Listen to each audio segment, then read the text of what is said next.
성부와 성자와 성령의 이름으로 아멘. 하늘과 땅을 만드시고 사람을 귀하게 지으신 하느님 아버지, 예수 그리스도를 저희에게 보내주시어 하느님을 아버지라 부르게 하시니 찬미 받으소서. 살아있고 힘이 있는 말씀으로 주님께서 친히 저희에게 사랑을 알려주시고 삶의 뜻을 깨우쳐 주시니 감사하나이다.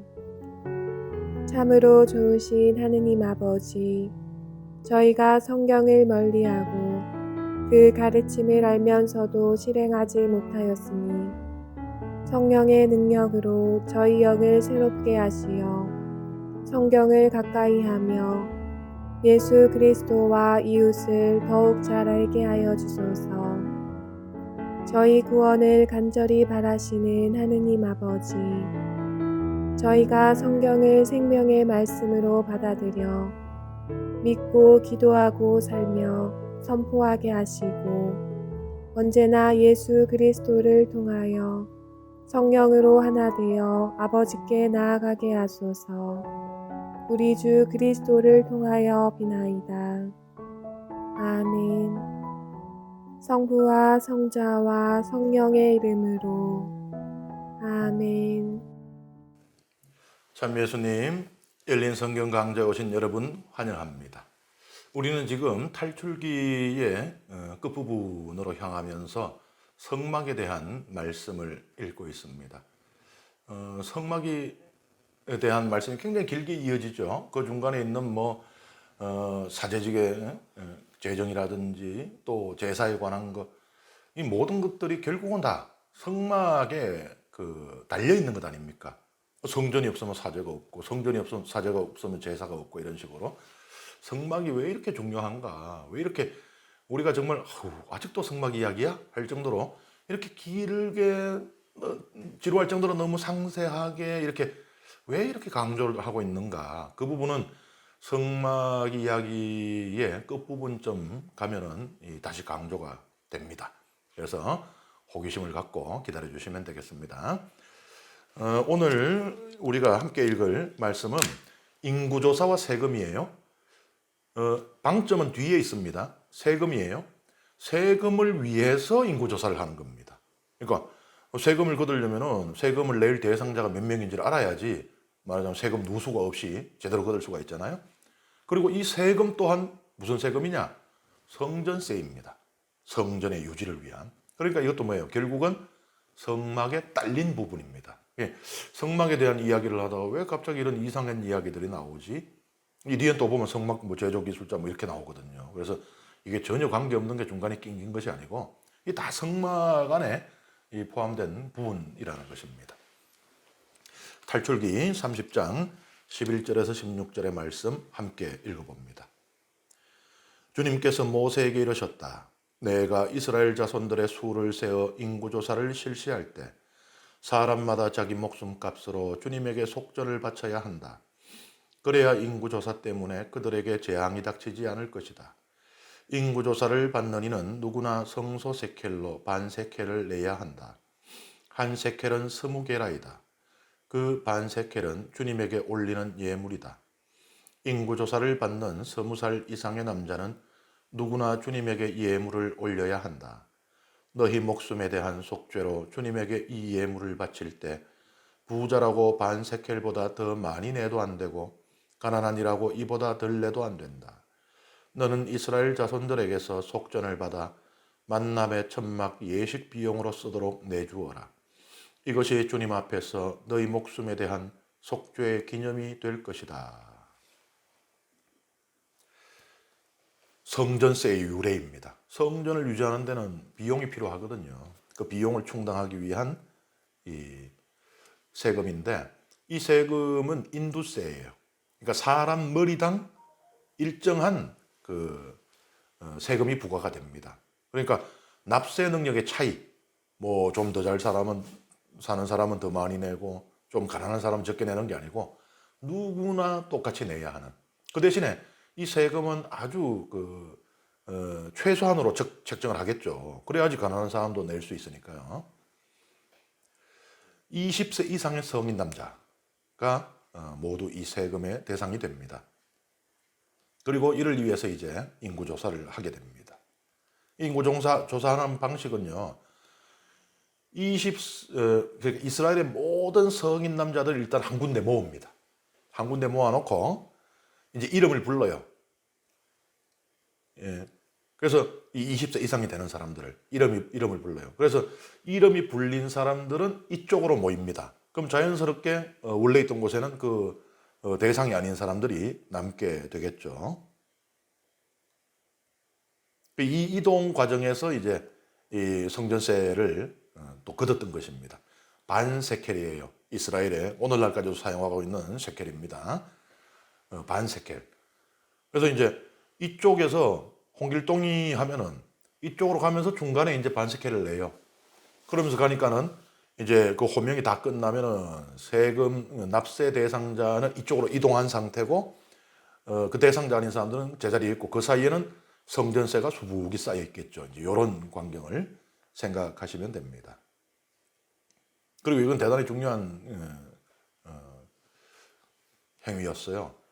이 세금을 내지 않는 것은 곧 성전을 인정하지 않겠다는 것으로 받아들여졌기 때문에 그것이 이제 죽을 죄로까지 여겨졌습니다. 그래서 이 세금을 내는 행위는 생과 사를 가르는 그런 자리였죠. 인구조사는 언제부터 했을까? 고대 근동, 그러니까 중동지방에서 널리 행해졌던 기록이 있습니다. 기원전 2500년경에 에볼라 점토판, 그러니까 이제 이 진흙으로 이렇게 그 노트를 만든 거예요. 거기에 이렇게 글을 새겨 놓은 것이죠. 그 기원전 2500년 전에 기록된 이 에볼라 점토판에도 보면은 인구조사에 대한 기록이 있습니다. 그런데 그렇게 널리 행해졌던 것인데도 불구하고 백성들은 대체로 이 인구조사를 반기지는 않았던 것 같아요. 예를 들어서 시리아의 고대 도시 중에 말이라고 하는 곳이 있어요. 여기에서 발굴된 이제 그 문서를 마리 문서라고 하는데 그 마리 문서의 그 기원전 18세기의 것이거든요. 거기에 보면은 이런 기록이 있어요. 인구조사를 피하려고 산으로 도망쳐 숨어든 사람들이 있다. 그러니까 인구조사가 그렇게 싫었던 거예요. 자기의 생활 터전을 버리면서까지 이 심산유곡에 숨어서 이 도망자의 삶을 살 정도로요. 구약 성경도 보면요.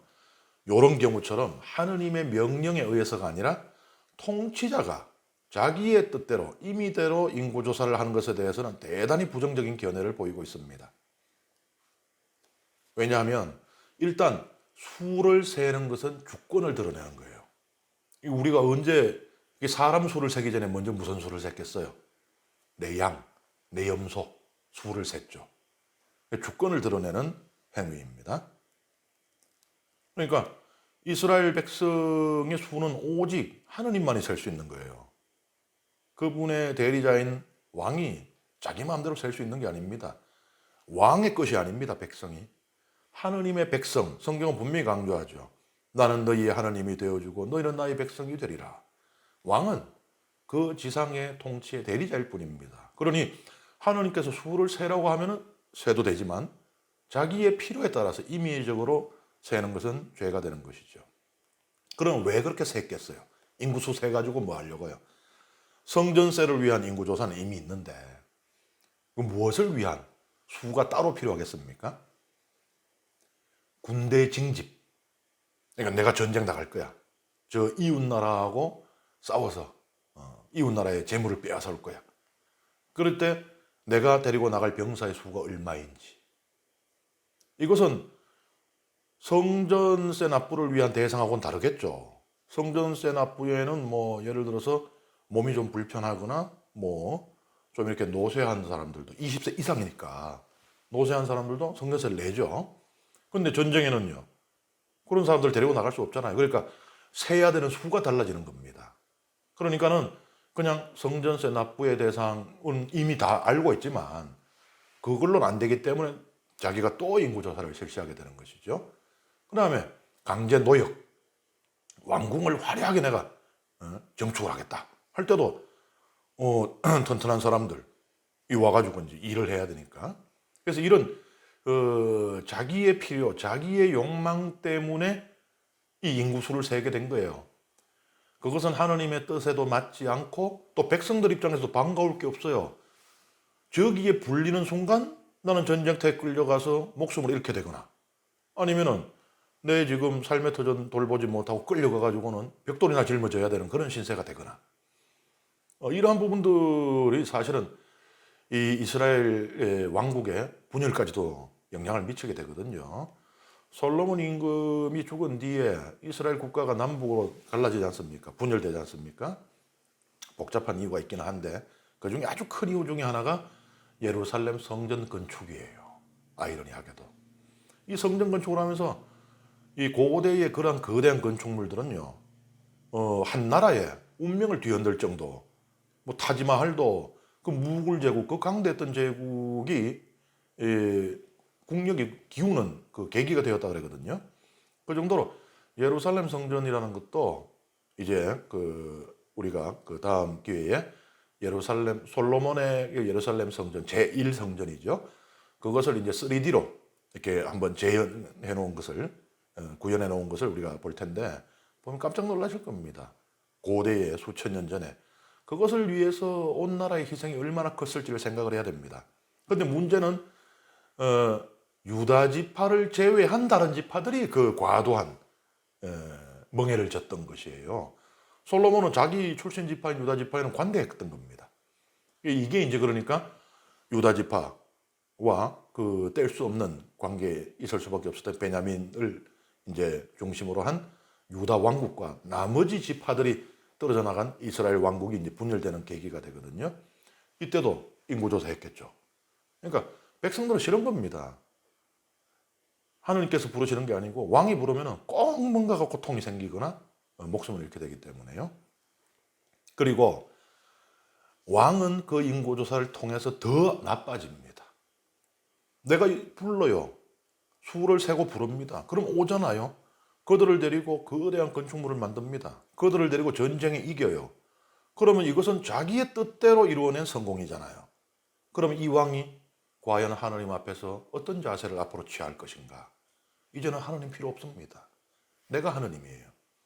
내가 하느님처럼 양과 염소를 세워서 가르듯이 백성을 갈라놓으면 내 뜻대로 이루어집니다. 그래서 왕은 더 나쁜 존재가 되어가고 백성들의 고통은 더 커져가고 하느님의 주권은 점점 약해져가는 그런. 그래서 성경은 인구조사에 대해서 대단히 부정적인 견해를 표현하고 있습니다. 물론 이 이스라엘뿐만 아니고 고대 중동 지방의 다른 모든 백성들도 마찬가지여서 싫었어요. 불리면은 뭔가 손해 보거든. 그런 이유가 있습니다. 여기 보면 이제 화폐 단위가 나와요. 세켈이 있고 게라가 있습니다. 이것은 이제 본디 화폐 단위라기보다는 무게의 단위예요. 무게. 요게 이제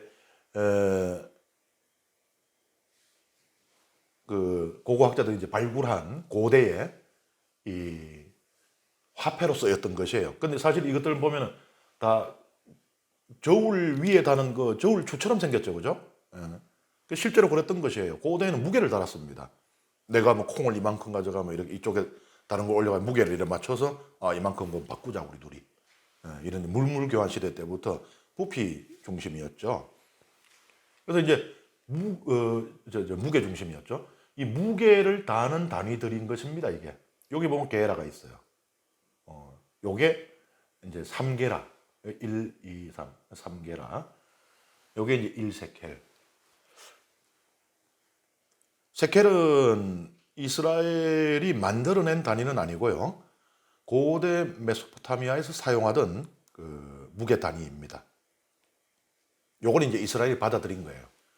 그리고 요 세켈은 이제 재질에 따라서 금세켈, 은세켈로 이제 나뉩니다.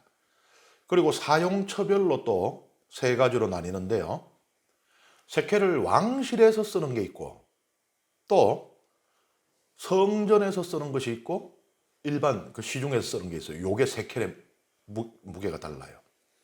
이 중에 제일 귀한 세켈은 왕실에서 쓰는 것인데 여기 보면은 그 11g이라고 되어 있죠. 11g 요게 일반인들이 시중에서 쓰던 세켈이고요. 성전에서 쓰던 세켈은 요거보다 좀 더 작아요. 그건 뭐예요? 이게 배려인 것입니다. 배려. 세켈은 모든 20세 이상의 남성이 바쳐야 된다 그랬잖아요. 잘 사는 사람이든 못 사는 사람이든. 그러니까 좀 가난한 사람들의 부담은 그래도 1g이라도 줄어들면 그만큼 들리니까. 그러니까 부담이 좀 더 적어지죠. 성전에서 쓰는 세켈은. 왕실에서 쓰는 세켈은 2배입니다. 22g. 그렇게 되는 것이죠.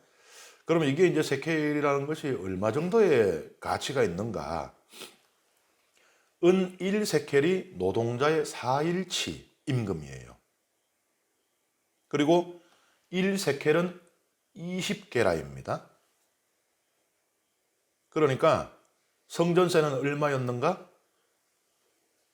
한 사람당 노동자의 이틀치 임금을 내는 것이에요. 그러니까 결코 과하다고 볼 수는 없죠. 365일 중에 이틀치 일하면서 벌었는 돈을 내는 것이니까요. 그러합니다. 그 다음에 이제 다시 성전 안에 있는 기물에 대한 이야기로 이어집니다. 물두멍에 관한 부분인데요. 탈출기 30장 17절에서 21절의 말씀입니다.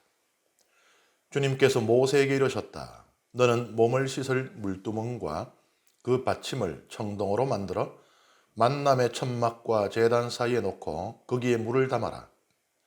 아론과 그의 아들들이 그 물로 손과 발을 씻게 하여라. 그들이 만남의 천막으로 들어갈 때 물로 씻어야 죽지 않는다. 그들이 예식을 거행하려고 곧 주님에게 화제물을 살라 바치려고 제단에 다가갈 때에도 마찬가지다. 그들이 손과 발을 씻어야 죽지 않는다. 이는 그와 그의 후손이 대대로 지켜야 할 영원한 규정이다. 팀나 광야에 있는 성막 모형, 그 마당에 있는 이 물두멍입니다. 청동으로 만든 대야예요. 요건 이제 번제단하고 이쪽에 성막이 있어요. 번제단과 성막 사이에 위치하고 있습니다. 이렇게 이제 한번 그 구현을 해봤는데 사실은 이 물두멍에 대한 그 성경 말씀 우리가 방금 전에 읽었지만 특이하게도 보통 보면은 뭐 성막 질 때 뭐 울타리를 쌓을 때 뭐 길이는 어떠고 넓이는 어떠고 판때기는 얼마가 다 있는데 여기에는 특별한 규정이 없어요. 예? 우리가 방금 전에 보았지만 그냥 물두멍을 두어라라고 되어 있잖아요. 그래서 정확하게는 알 수 없습니다. 그래서 대략적으로 이렇게 한번 구현을 해놓은 것으로 보이는데 사제 손과 발을 씻는 용도입니다. 여기 보면 이제 되어 있잖아요. 그래서 물을 퍼가지고 손을 씻고 발을 씻고 말씀드렸듯이 여기서 도살이 이루어지고 제사가 바쳐졌으니까 바닥에도 이 뭐 피 그다음에 온 손에 뭐 있을 텐데 여기에도 내가 손을 씻어버리면 이게 다 피로 오염되니까 안 되죠. 그래서 물을 이제 받아서 이제 여기서 씻고 했던 것으로 보입니다. 성막에 들어갈 때 그리고 이 번제단에서 화제사를 바칠 때 그 전에 이제 손과 발을 피를 씻어내는 것이에요. 그런 정화하는 예식의 용도로 쓰였던 것입니다. 그 다음에 성류에 대한 규정이 나옵니다. 주님께서 모세에게 이르셨다. 너는 가장 좋은 향료를 이렇게 장만하여라. 액체 모략을 500세켈, 향기로운 육개향을 그 절반인 250세켈, 향기로운 향초를 250세켈, 계피를 성소세켈로 500세켈, 그리고 올리브 기름 한 흰을 장만하여라. 너는 향을 만드는 법에 따라 이것들을 잘 섞어 거룩한 성별 기름을 만들어라. 바로 이것이 거룩한 성별 기름이 될 것이다. 너는 이것을 만남의 천막과 정은궤에 붓고 또 상과 거기에 딸린 모든 기물, 등잔대와 거기에 딸린 기물들, 분향제단, 번제제단과 거기에 딸린 모든 기물, 그리고 물두멍과 그 받침에 부어 그것들을 성별하여라. 그러면 그것들이 가장 거룩한 것이 되고 거기에 닿는 것도 모두 거룩하게 된다. 또한 너는 아론과 그 아들들에게 기름을 부어 그들이 사제로서 나를 섬기도록 성별하여라. 너는 이스라엘 자손들에게 이렇게 일러라. 이것은 너희 되대로 나의 거룩한 성별 기름이 될 것이다. 아무 사람의 몸에나 부어서는 안 되고 그런 배합법으로 똑같이 만들어서도 안 된다. 그것은 거룩한 것이니 너희에게도 거룩한 것이 되어야 한다. 그와 같이 섞어 만들거나 속인에게 발라주는 사람은 자기 백성에게서 잘려나갈 것이다.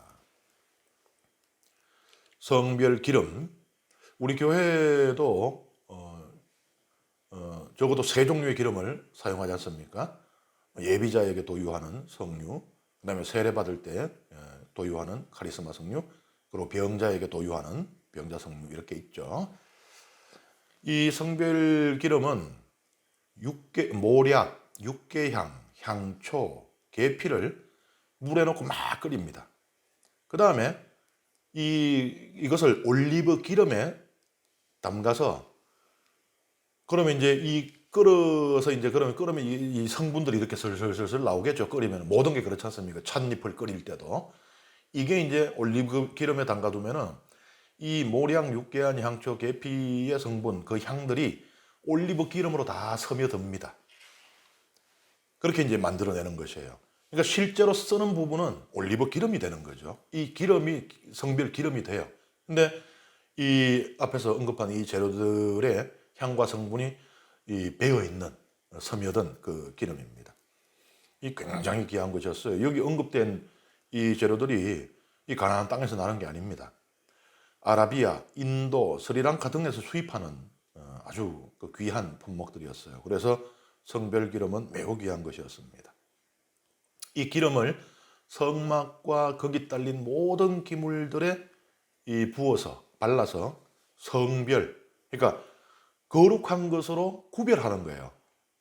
그러니까 속되게 쓸 수 없는 것이다. 우리 성물, 그죠? 십자가, 성모상. 성물이니까 거룩하게 써야 되는 것이에요, 그죠? 못을 박으려는데 망치가 없다? 성모님 죄송합니다. 성모님 머리 좀 빌릴게요. 콩콩콩콩. 할 수가 없죠. 왜? 성물이니까요. 성별된 물건이니까 그렇습니다. 그리고 사제도 이 기름을 발라서 성별해요. 그러니까 사제도 세속적으로 쓸 수 없는 것입니다.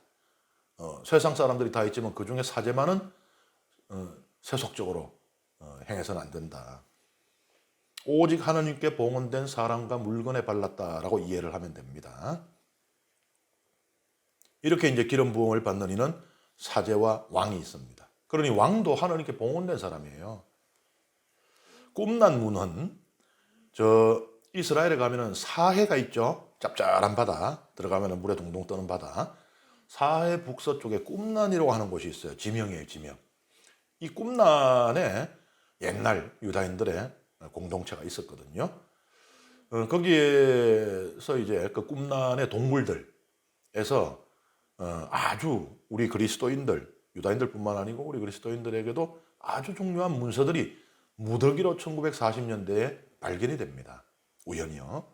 거기에 보면은 그 문서에 어떤 게 있는가 하면은 기름 부음 받으니, 기름 부음 받다라는 것은 히브리 말로 메시아입니다.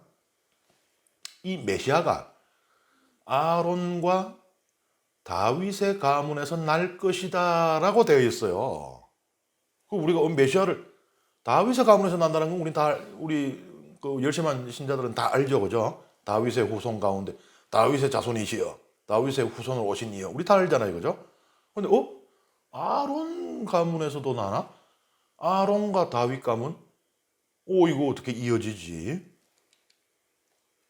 공교롭게도요, 우리 복음서에 보면은 마테오 복음서에 나오는 예수님의 족보입니다. 루카 복음서에 나오는 예수님의 족보예요. 얼핏 보기에도 많이 다르죠. 차이가 크죠.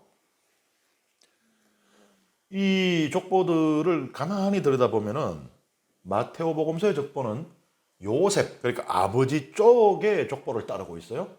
근데 여기에는 왕들의 이름이 주를 이룹니다. 그런데 루카복음서의 족보는요, 성모님의 족보, 그러니까 외가 쪽 족보를 따르고 있는 것을 우리는 해석을 합니다. 여기에는 보면 사제들의 이름이 많이 등장을 해요. 그게 뭐예요? 요셉 쪽으로 따라가면 다윗 임금이겠죠. 성모님 쪽으로 따라가면 아론이겠죠. 예수님이 태어났잖아요. 그러니 꿈난 문헌, 그들은 그리스도인은 아니었어요. 꿈난 문헌에 일종의 예언을 하고 있는데 거기 보면은 아론과 다윗의 가문에서 메시아가 나리라. 공교롭죠? 그 예언이 맞았죠? 예, 아주 흥미롭습니다. 그 다음에 향료, 향료에 대한 부분을 함께 읽겠습니다. 주님께서 모세에게 말씀하셨다. 너는 향료들, 곧 소합향과 나감향과 풍자향을 장만하여 이 향료들과 순수한 유향을 섞는데 각각 같은 분량으로 하여라. 너는 향 제조사가 하듯이 이것들을 잘 섞고 소금을 쳐서 깨끗하고 거룩한 것을 만들어라. 너는 그 가운데 일부를 가루로 빻아서 내가 너를 만나줄 만납의 천막한 정은궤 앞에 놓아라. 이는 너희에게 가장 거룩한 것이다. 너희는 사사로이 쓰려고 같은 배합법으로 향을 만들어서는 안 된다. 너희는 그것을 주님을 위한 거룩한 것으로 삼아야 한다. 향기를 즐기려고 그와 같은 것을 만드는 사람은 자기 백성에게서 잘려나갈 것이다. 향료를 만드는데 4가지 재료를 배합합니다. 소합향은 발삼나무 진액에서 추출되고요. 나감향은 조개의 껍질에서 얻었고요. 풍자향은 페르시아에서 수입을 했고 유향은 아라비아에서 수입했습니다. 그러니까 이것도 되게 귀한 거예요. 가나안에서 자체 충당할 수 있는 부분도 그 추출 과정이 쉽지 않지만 또 이렇게 해외 수입해야 되는 그런 귀한 것들이 섞여 있죠. 여기에 소금을 쳐서 정화를 했다라고 나옵니다.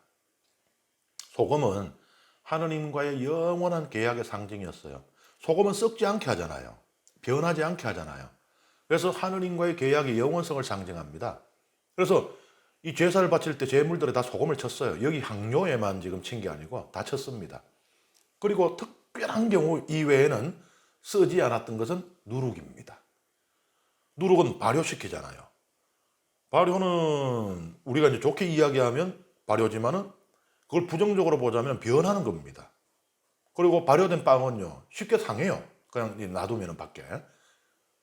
그냥 밀가루 상태일 때는 이게 유지가 되는데 누룩을 넣어서 발효해서 반죽을 둔다든지 혹은 구워서 빵으로 두면은 좀 지나면 그 안에 시퍼런 곰팡이가 피는 걸 볼 수 있잖아요.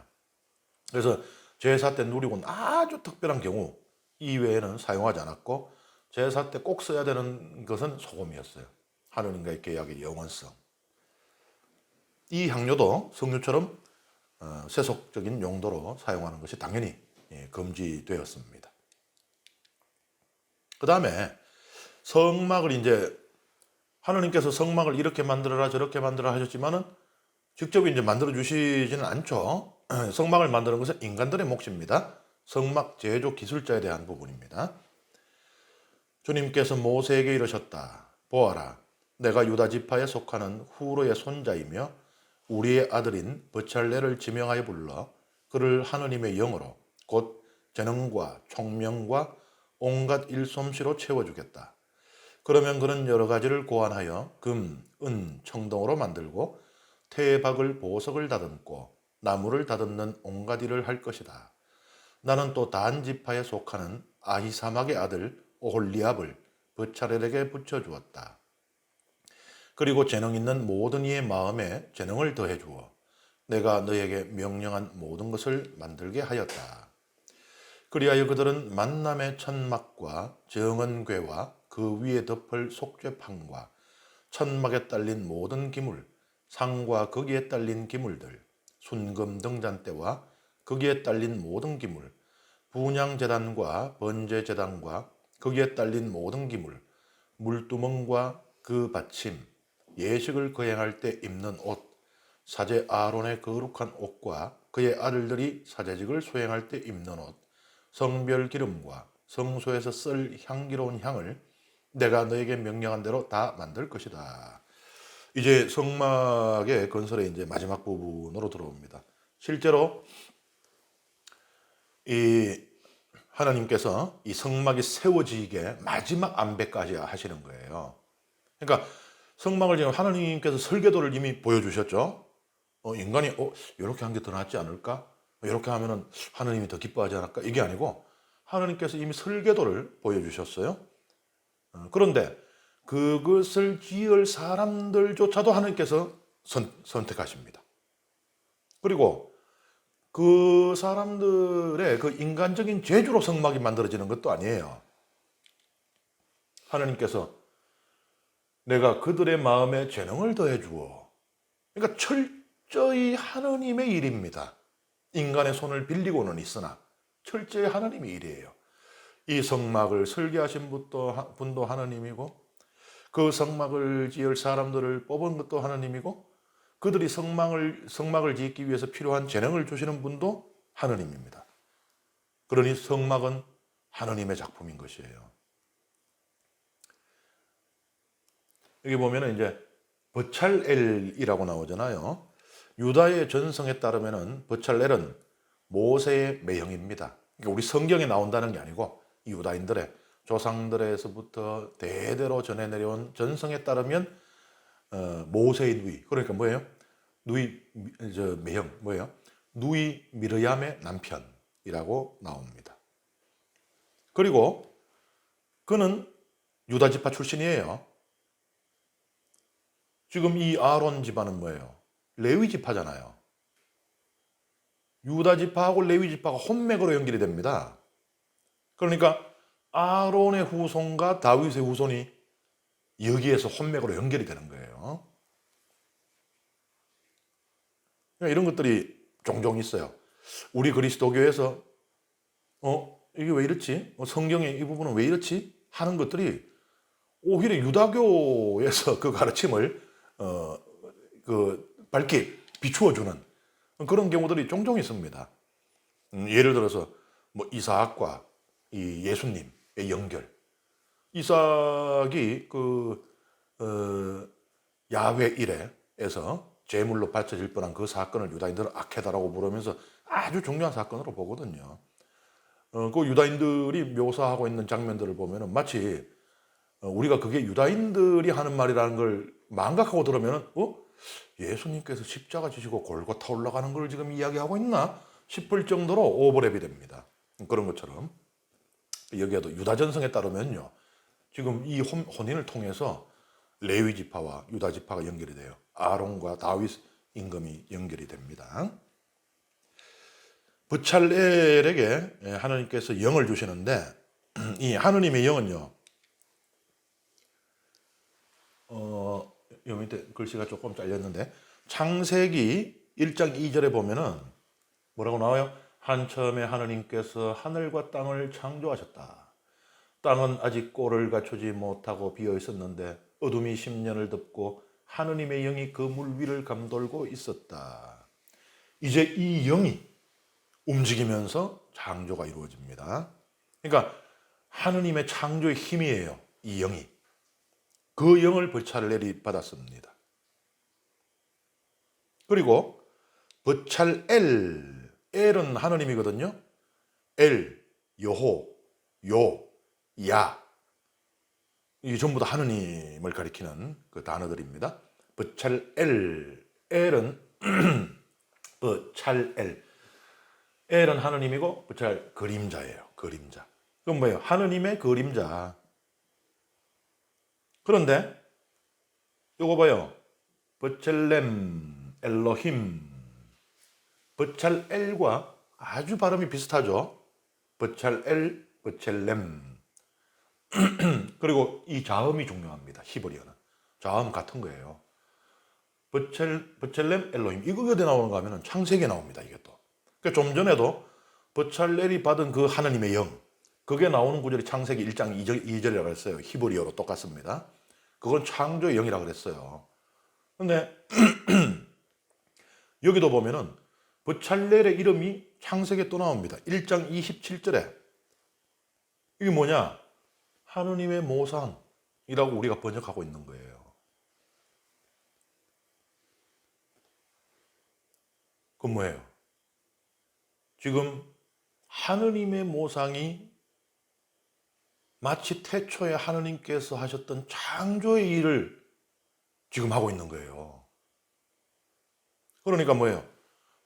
이것으로 말하고자 하는 바가 성막 건설은 그냥 단순히 뭐 하느님께 제사를 바치기 위한 공간의 건설, 혹은 단순히 백성이 함께 모이기 위한 공간, 백성의 그 일체의 중심이 되는 공간, 뭐 이런 게 아니고 이 세상 창조에 비견할 만한 일이라고 지금 말하고 있는 겁니다.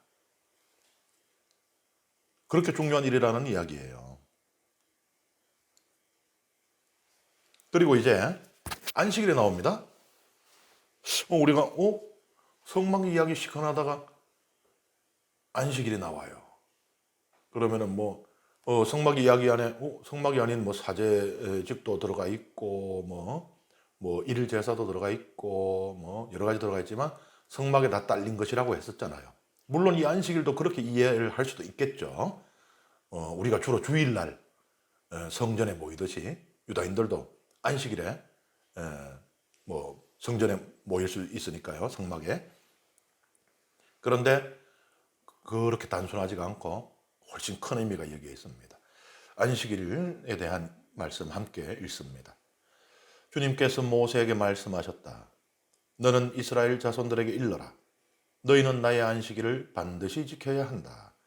안식일은 나 주님이 너희를 성별하는 이라는 것을 알게 하려고 나와 너희 사이에 대대로 세운 표징이다. 너희는 안식일을 지켜야 한다. 그것은 너희에게 거룩한 날이다. 이 날을 더럽히는 자는 사형을 받아야 한다. 이 날에 이 일을 하는 자는 누구나 제 백성 가운데서 잘려나갈 것이다. 엿새 동안은 이 일을 할 수 있다. 그러나 이렛날은 안식일, 주님을 위한 거룩한 안식의 날이니 이 안식일에 이 일을 하는 자는 누구나 사형을 받아야 한다. 그러므로 이스라엘 자손들은 대대로 안식일을 영원한 계약으로 삼아 이 안식일을 지켜나가야 한다.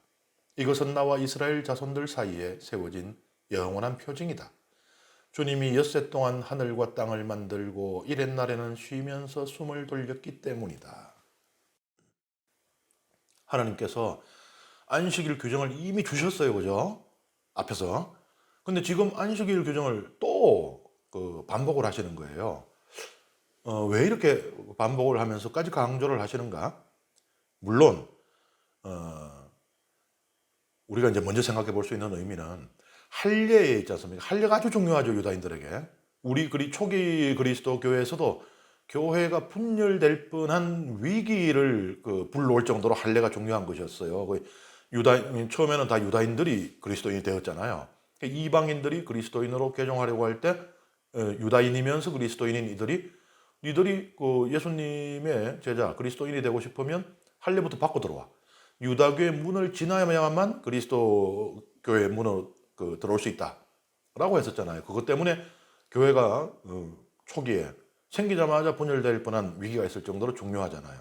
할례가 왜 그렇게 중요하게 생각했겠어요?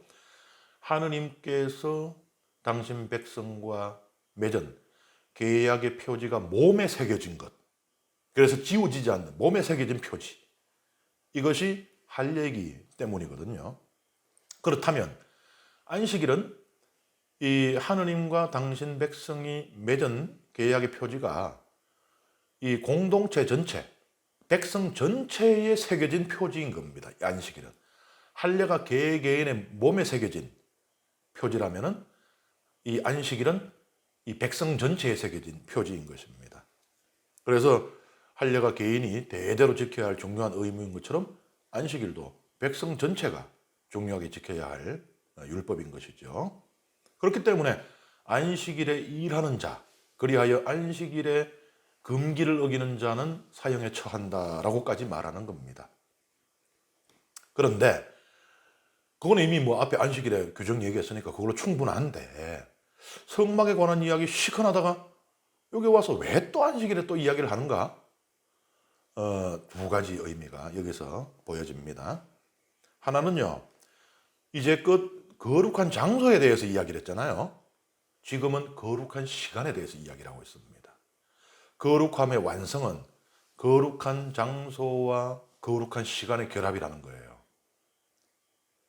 이것을 강조합니다. 그래서 우리가 거룩함을 추구할 때 장소만을 혹은 시간만을 추구해서는 안 된다는 것이에요. 거룩한 장소와 거룩한 시간, 그것이 합쳐질 때 진정한 거룩함은 완성된다는 가르침을, 이것은 전략자들이 아주 열심히 잘 연구하고 있는 부분이겠죠. 그 다음에 두 번째 의미는요, 우리가 성막 규정을요 계속 들어왔어요. 언제부터 들었을 것 같아요? 25장 1절부터 지금까지 성막에 관한 이야기를 들은 거예요. 지금 31장이잖아요. 참 길게 들었죠. 그런데 이 긴 이야기가 7부분으로 나누어져 있습니다. 그리고 마지막 7째 부분이 바로 이 안식일이에요. 7. 뭐가 생각나는 거 없으세요? 창조의 기간. 6일 동안 창조하고 안식일이 있잖아요. 하나님께서 쉬셨다. 6일 동안 성막 건설, 일하는 이야기예요. 그죠? 성막 건설 또는 성막에 관계된 사제직을 세우는 이 모든 일이죠. 6일 동안의 성막의 일에 관한 이야기를 하고 안식일의 이야기가 나오잖아요. 그러니까 지금 이 성막에 대한 이야기 전체가 천지 창조 이야기의 구조에 상응하고 있습니다. 그러니 성막 건설이라고 하는 것이 우주적인 의미를 지닌 사건이라는 거예요. 그렇다면 성막이 무엇을 위한 것인가? 근본 의미가 여기에서 드러날 수 있습니다. 성막은 제가 말씀드렸죠. 단순히 거기에서 그냥 제사를 바치거나 또는 백성이 일체의 중심이 되거나 백성이 모여서 친교를 나누거나 그런 것만이 아니라고 말씀드렸죠. 그거보다 훨씬 큰 중요성을 가진 의미를 가진 것이 성막입니다. 성막은요, 새로운 창조를 위해 존재합니다. 천지창조하고 상응하는 구조라고 말씀드렸잖아요. 이 성막을 통해서 새로운 창조가 이루어집니다. 그 새 창조는 무엇이겠어요? 첫 창조 이후의 원죄로 그 창조된 세상의 질서가 무너져 버렸잖아요. 성막은 그 질서가 무너져 버린 세상을 회복하기 위한 겁니다. 새롭게 창조하기 위한 것이에요. 질서가 바로 그 질서는 하느님께서 세워주시는 질서죠. 하느님의 질서를 따르는 이 세상의 재창조를 위한 것이 바로 성막입니다. 그러니까 이 성막이라고 하는 것은요, 어마어마한 의미를 가지는 거예요. 그냥 현실적인 필요성. 옛날에는 은행이 없던 시절에는 성전이 백성들의 그 은행과 같은, 금과도 같은 역할도 했고요. 그다음에 성전을 중심으로 이 백성들을 규합해서 그 외세에 맞서는 그런 힘의 결집을 가져오는 그런 역할도 했고, 실용적인 부분, 현실적인 부분, 이런 것들이 아니고요. 그것보다 훨씬 깊고도 넓은 이 우주적인 의미를 가지고 있는 것이 성막이라는 것입니다. 이 성막은 이제 지금 광야에 있어요, 아직까지. 그러니까 이동식 성전이죠. 이것을 이제 나중에 솔로몬 임금이 이 시온산에 이 고정된 건물로 짓게 되는 것이 바로 예루살렘 성전, 솔로몬의 성전이라고도 불립니다.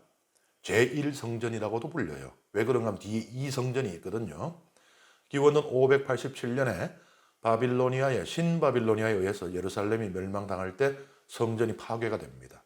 그리고 기원전 538년에 유배에서 돌아와서 다시 이 재건축을 하게 되는데 그때의 성전을 제룹바벨 성전 혹은 제2성전이라고 불러요.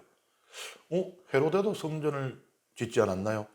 헤로데는 새로 지은 것이 아니고 그 제2성전을 훨씬 이제 웅장하고 화려하게 증축을 한 것입니다. 그래서 따로 그것은 제3서 성전이라고 부르진 않아요. 어쨌든 성막, 우리는 이 성막을 지금 여기서 만나볼 수는 없지만 이 성막이 정말 솔로몬에 의해서 아름답고 장엄하게 구현된 그것을 영상으로 한번 만나보겠습니다.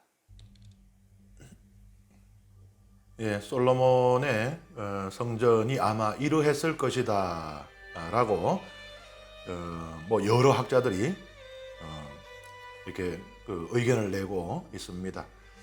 그 중에 이제 하나를 이렇게 그 영상으로 3차원 영상으로 구현한 것입니다. 이 성전 마당에 들어오면은 좀 전에 우리가 보았던 번제단 먼저 눈에 들어오고요. 그 다음에 물두멍, 예루살렘 성전의 물두멍은 이렇게 거대했던 것으로 추정이 됩니다. 왜냐하면 하루 종일 제사가 바쳐지고 수많은 이 사제 레위들이 일을 하고 있었기 때문에 그들이 다 씻기 위해서는 굉장히 많은 물이 필요했겠죠. 그리고 이것은 이제 이 제물들을 또 제구를 옮기는 그런 수레입니다. 레위인들이 이제 이런 일들을 했어요. 옮기고 하는 일들을. 그리고 이제 성소로 들어가는 문입니다.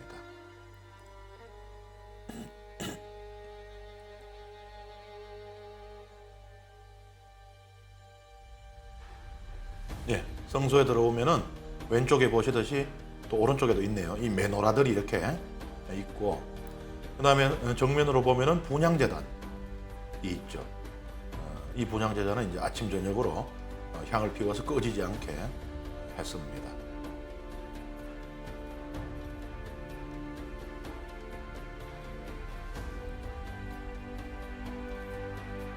이 메노라의 불빛은 이 하느님의 눈, 이스라엘 백성을 바라보는 하느님의 눈을 상징하는 것으로 이해를 하시면 됩니다.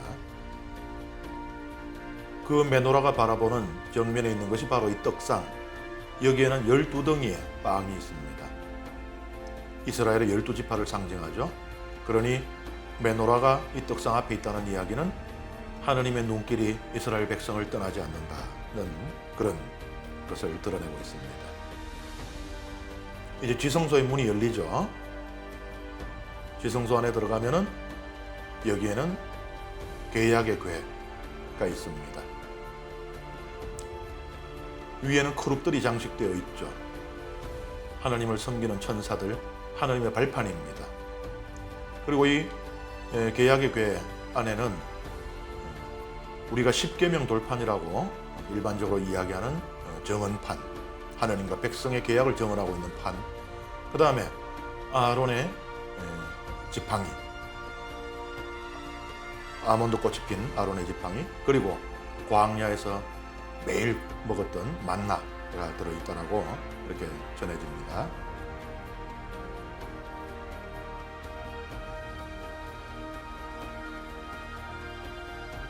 전체적인 위용이 아주 대단합니다.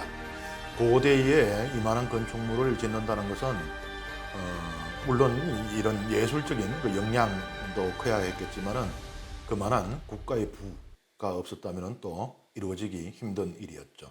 솔로몬 시대가 황금 시대였음을 증명해주는 증거라고 하겠습니다. 예, 오늘 강의는 여기서 마치도록 하겠습니다. 강의 들어주신 여러분 감사합니다.